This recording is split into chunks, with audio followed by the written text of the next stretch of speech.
Sit. Good girl. Good morning, everyone. I'm Judy Eastburn, my husband John, and this is Sonnet, like the poem. Yes, she's wagging her tail. I am honored to be here with you as you celebrate the wonderful relationship that we have with our pets, whether they're dogs, cats, snakes, bunnies, mice. We had aquatic frogs for a while in our family. But today I'm here to talk to you about dogs and Canine Companions, and I'm honored to do that. Canine Companions is an organization out of California whose mission is to provide service dogs to help people gain independence. That could be an adult, a child, a veteran, or some of our dogs actually work in facilities with trained professionals in the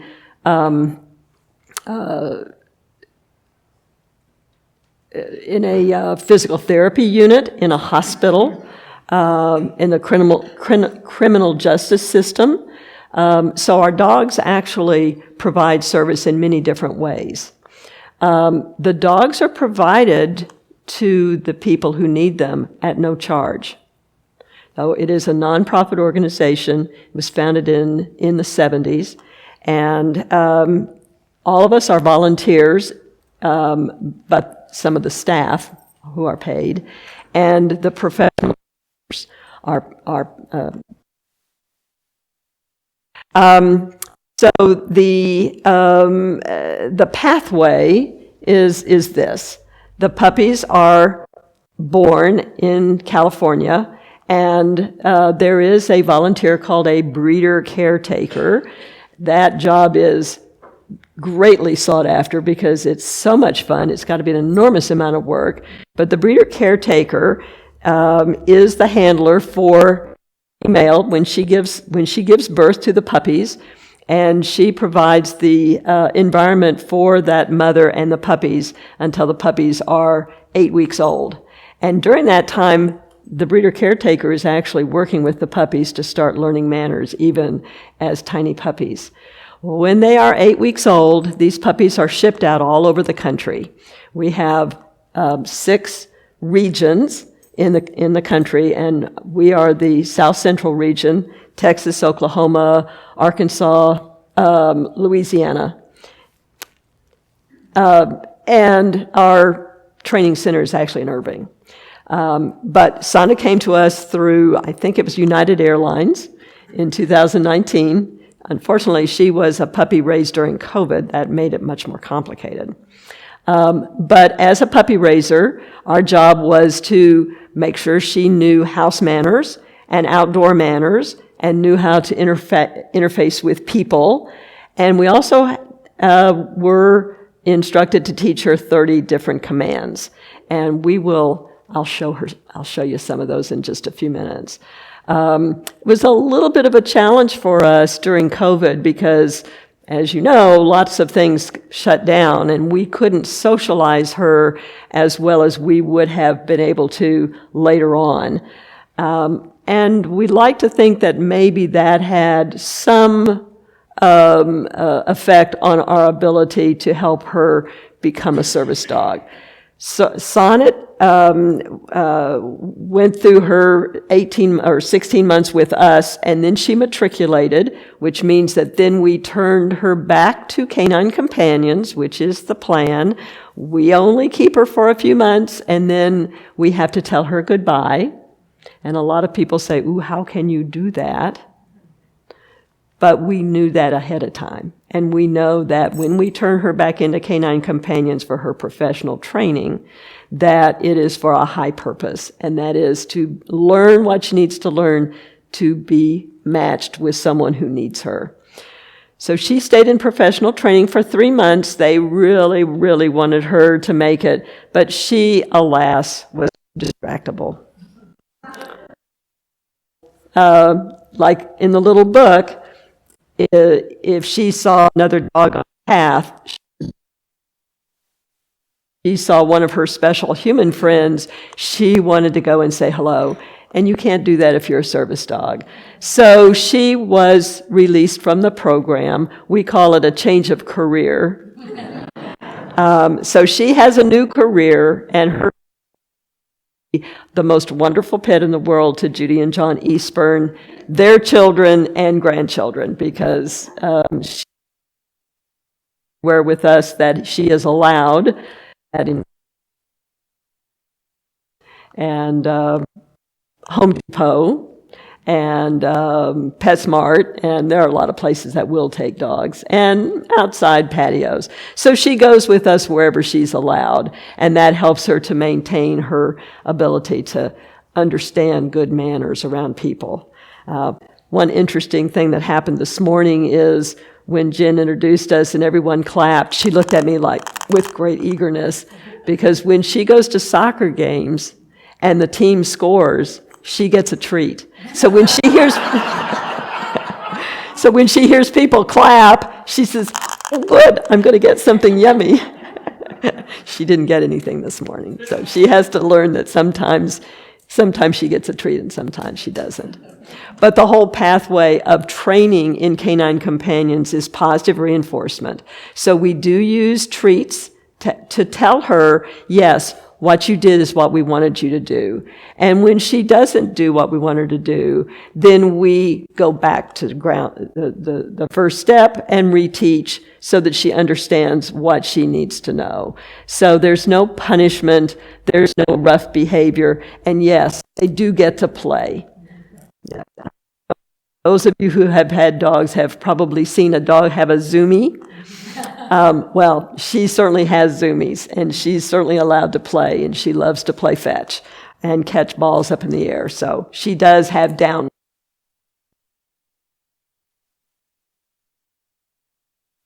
Have to be focused.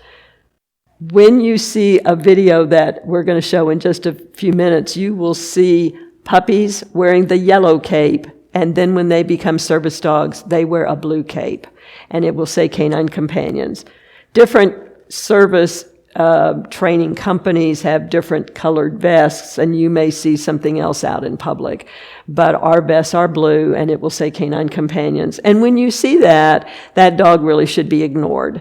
No eye contact, no petting, because that dog is working, and he or she has to take their work seriously. So we were sad that Sonnet was released from the program because, of course, the greatest joy for a puppy raiser is to have a dog that graduates and is matched with someone who needs him or her. But, of course, we were happy that she was able to be adopted by us. We got first choice to adopt her, and so we said yes. Second puppy that we raised is Priscilla, and we were very excited that Priscilla did graduate and was matched with Steve, who is an Iraqi war veteran. He lives in Garland. Priscilla is a successor dog, which means that Steve already had one service dog, Gottlieb, and Gottlieb passed away in the summer. I think he was 13, which is a nice age for a large dog.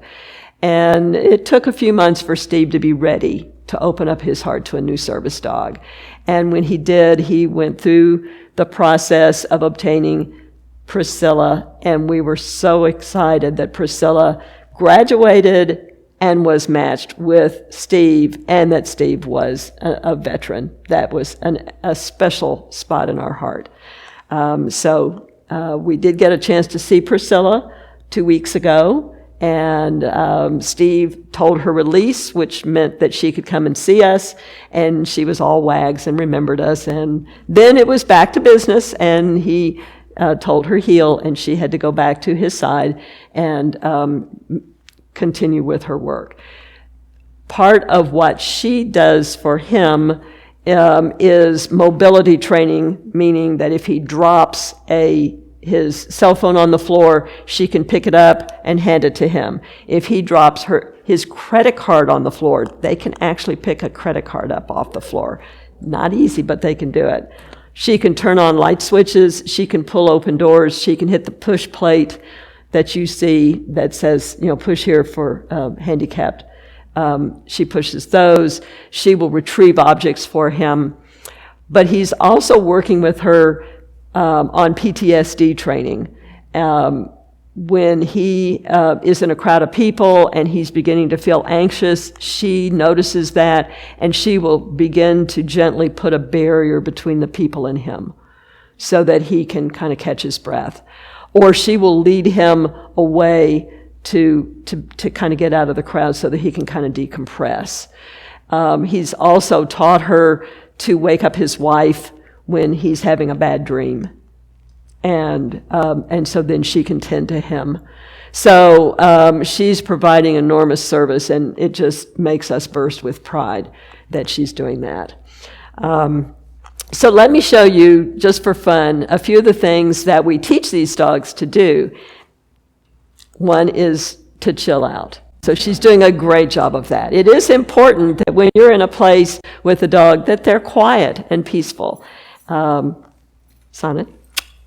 Sit. Good girl. So I'm going to move into the middle of the room here just a little bit. Sonnet. Heel.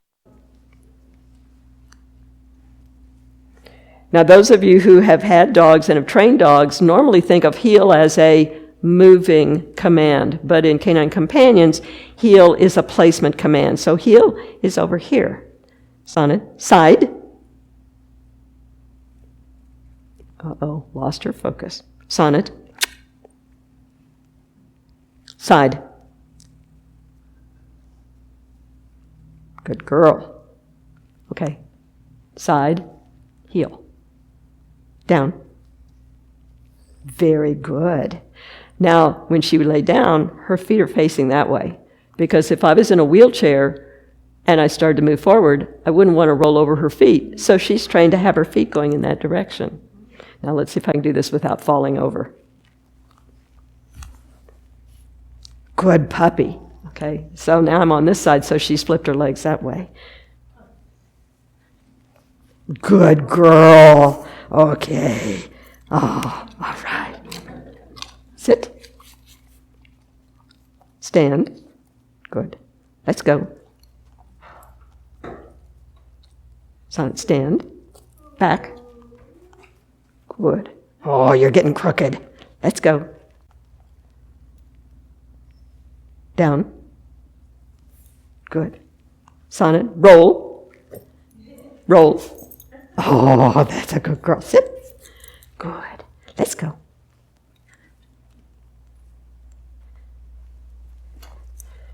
Visit. Good.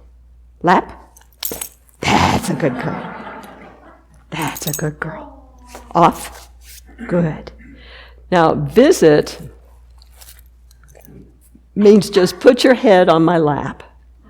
Because if I'm in a wheelchair and I want to give you a little lovin', then she's right there.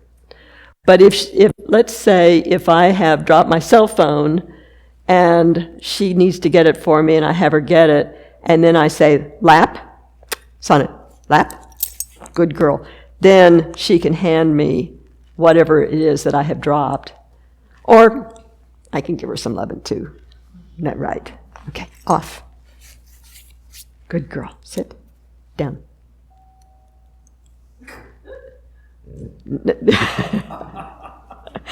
Somebody must be at the door, I think. I need to alert them.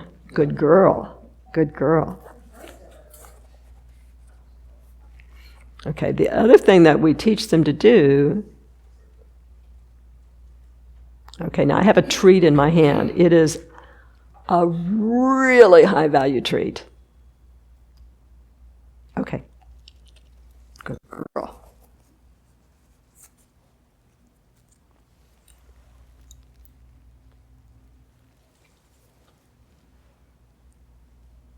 Good girl.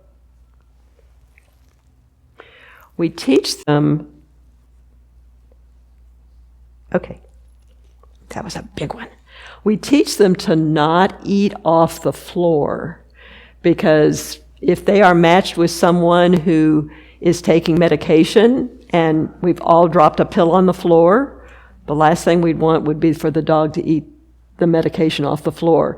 So we teach them not to eat anything off the floor. Besides, it's kind of yucky if you take a dog to a restaurant and they're under the table and they're cleaning the floor underneath. That's kind of yucky. It's very tempting. So we teach them not to eat anything off the floor, so that if we take them to a restaurant, if I were in a wheelchair and I wanted to go out to eat, and I had my service dog with me, and I told her under, which means to go under the chair or under the table, and there was food under there, you don't want them to eat off the floor. So we teach them not to eat off the floor. I know. I know. It's very tempting, isn't it? Good girl. Sit. Sit. Good puppy. That's a good girl. So that is, let's see. Yeah, the one I didn't show was under. I could do it here, but it's a little tight. Up and jump. Up would be if I had her put her paws up here on this table. Because if I'm at a store and I need her to provide a, what? You said it command. Oh, there. No, Sonnet. Sit. If I need for her to hand something to somebody on the other side of the counter, I would say up, and she would put her paws up there. Or if I'm going to take her to a place or if I was going to groom her, I would say jump, and she would jump up on the table. We also have a command to get them into the car. So it ends up being 30 commands. Oh, I know one we didn't do. Sonnet. Speak. Good girl. Sit. Shake. That's a good puppy. She speaks quiet. She uses her indoor voice when I tell her to speak. So the reason that we use speak is, let's say that I'm in a wheelchair and I have fallen out of my wheelchair and I can't get up. Then I will say speak, and in theory they keep barking until you say quiet. And so you've told your neighbors, if you ever hear my dog barking, then please come check on me, because I'm in trouble and I need help. So there's some real value in all the commands that we teach them, and a lot of them are ones that we use all the time around the house. So anyway, I think we've used up. Oh yeah, we also have a division for people who are hearing impaired, and those dogs go to Florida or California after the first couple of months and are taught to help people who have hearing difficulties. So they're a little pushy. So if my phone were to ring, or I were to get a text and she heard the sound, she would come nudge me. Or if there was somebody at the door, she'd come and she'd come nudge me, and I would do this, and then she would take me to the door, or whatever, or the phone. So they're trained to do special things for people with hearing difficulties. And for some of the dogs who do not qualify or are not suitable for service, we have a collaborative with some of the other organizations like Search and Rescue or Bomb Detection. I said, please don't do that one. At least don't make a mistake anyway. So some of our dogs do go to other organizations, but and now we have a special division for dogs who go into therapy work. Now, a therapy dog is a pet dog, so we're working on getting her certified to be a therapy dog, so that she and I together can go into a hospital, a library, a school, a nursing home, and just let people love on her. And she really hates that, you can tell. So anyway. Well, thank you so much for having me. Oh, let's play our little video. You'll see, and this is one of the front pieces of our website.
Every time I see that, I get goosebumps. I can't help it. Thank you for having me.